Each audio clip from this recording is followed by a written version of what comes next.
So the Corvette E-RAY is finally here. Not only is this our first hybrid Corvette we've ever had, but the first all-wheel drive as well.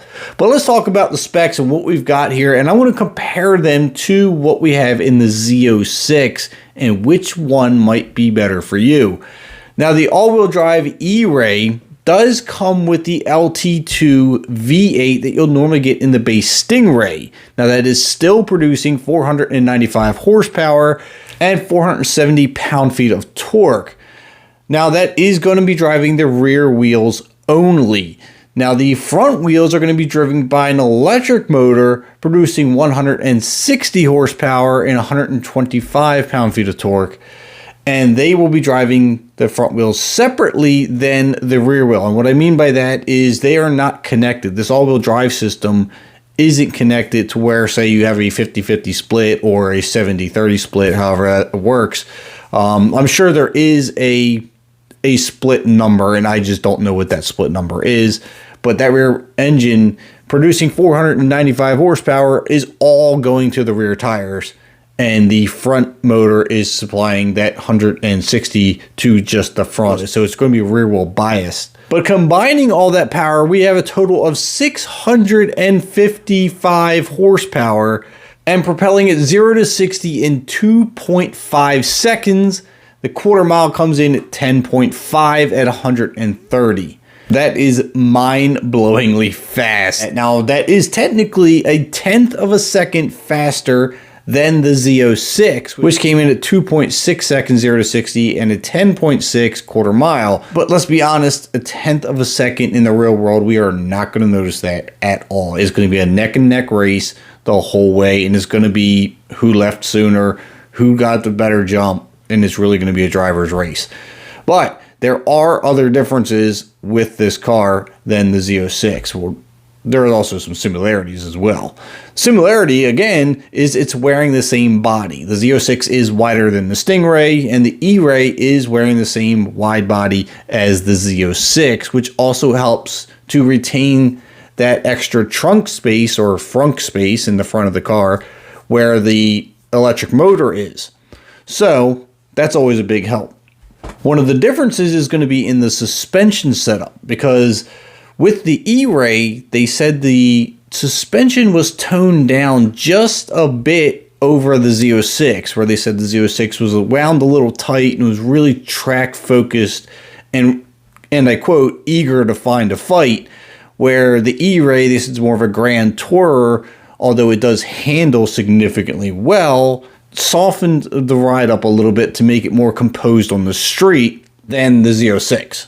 So as far as comfort and handling and performance are concerned, this is kind of that middle ground between the Z06 and the Stingray. But let's talk a little bit more about this electric motor we have in the front of the E-RAY.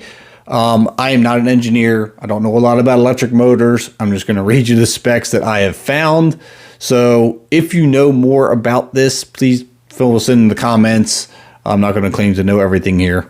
But what I do read here is it says it has a 1.9 kilowatt battery that's made up of 80 flat pouch lithium ion cells from LG.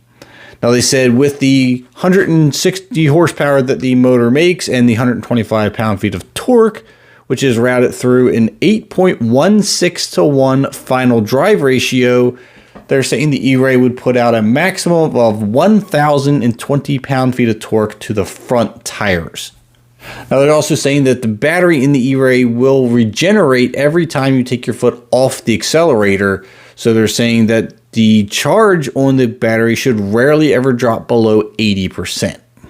But they say if you do manage to deplete the battery nearly completely, the front motor can regenerate by adding a tiny amount of drag during normal driving, bringing the battery pack to near full charge in just a few miles.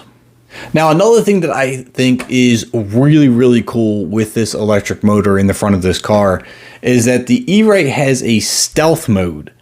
Now, stealth mode, when you initially start the car, you'll have a display screen and you can choose between stealth, normal, and even shuttle.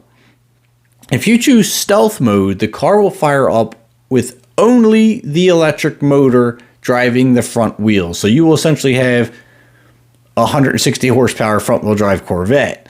And you can drive in that mode up to 45 miles an hour, at which point then the gas engine will kick in and you'll be at full power. Now, that is a really cool mode to have, I think, especially if you decide to put an aftermarket exhaust on the LT2, making this sucker really scream and be loud and obnoxious the way a Corvette should be. And say you leave for work early in the morning, you don't want to wake the neighbors, just use stealth mode to get out of the neighborhood. The car's quiet, the gas engine's not running, or if you come home late from work at night and you don't want to wake the neighbors, put it in stealth mode before you enter the neighborhood and you're fine. I think this is ingenious. I really love this idea. And that alone really make me wish I had the money to buy one of these myself, because this is just really cool. Now, it also does have the shuttle mode, which again, also only driven by the electric motor, front wheel drive, but I think this one only goes up to about 15 miles an hour or 10, something like that. It's something very, very low. It's basically for shuffling it around your driveway or something or in your garage. I think those are really cool things, and it's just one of many features that this car has. I don't even have all the features because I don't think they've all been disclosed yet.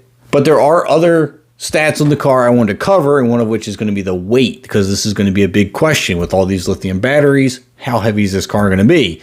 Chevy is claiming a dry weight of 3,774 pounds for the coupe and 3,856 pounds for the convertible. Now, I think that is incredibly light for an all-wheel drive hybrid car. Now let's talk about some other things like tire sizes. The E-Ray shares the same exact tire sizes as the Z06. So the Z06 has a 275/30/20 up front, as does the E-Ray, and both of which also have a 345/25R21. I mean, the 345 wide tire is just absolutely astronomical. I mean, it's mind-blowing how wide tires are getting, but they have to be that wide to put down all the power that we're getting from these modern vehicles. Now, it says the E-Ray is coming standard equipment with a Michelin all-season tire. But there is an option for a summer tire that, much like you would get on the Z06, will be available for the E-Ray as well. It comes standard with carbon ceramic brakes measuring 15.7 inches up front and 15.4 inches in the rear. All right, so we covered some similarities and some differences between the E-Ray and the Z06. Let's talk pricing. Now, on Chevy's official website, they're saying the starting price for the E-Ray will be $102,900. That includes the carbon ceramic brakes, Magnaride select ride control, removable roof panel, heads-up display, leather-wrapped steering wheel, and rear camera for the 1LZ package. The starting price for the 1LZ Z06 is $105,300. The E-Ray 2LZ starts at $108,400 compared to the Z06's 2LZ of $114,500. So the E-Ray is $6,000 cheaper than the Z06 if you're going with the 2LZ model.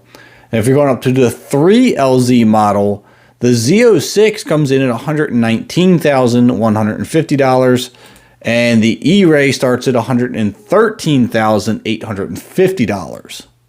So it's about $6,000 difference there as well.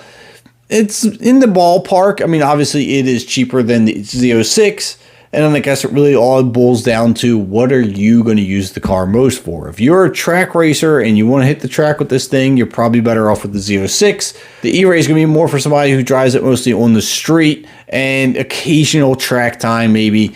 But I think this is going to be the best all-around car because, again, with the all-wheel drive, you're also going to be able to drive it in poor weather such as rain and snow and not have to worry about it as much as you would with the Z06. So if it were me personally, I would definitely go with the E-Ray because I think it just has so much more to offer than the Z06, which kind of is like a one-trick pony. It's a track car. That's really all it is a very aggressive track car. And I can't argue with the sound. I know where you're going to go with the flat plane crank V8 just screaming. I understand it does sound amazing. It's an absolutely awesome sound. But it's not to say the LT2 doesn't sound good as well. You put a good aftermarket exhaust in there. My neighbor has got one with a Lingenfelter Corsa exhaust on his, and it sounds incredible. So I think the E-Ray is great. It's got lots to offer. The pricing is a little expensive, but you are getting performance for the price tag compared to many other cars out there. But I want to know what your thoughts are on the E-Ray. Is it everything you thought it was going to be? Does it have features you weren't expecting? What do you like most about this car? Do me a favor, drop a like on the video for me, hit that subscribe button on your way out. I'm Kevin, and I'll see you in the next upload.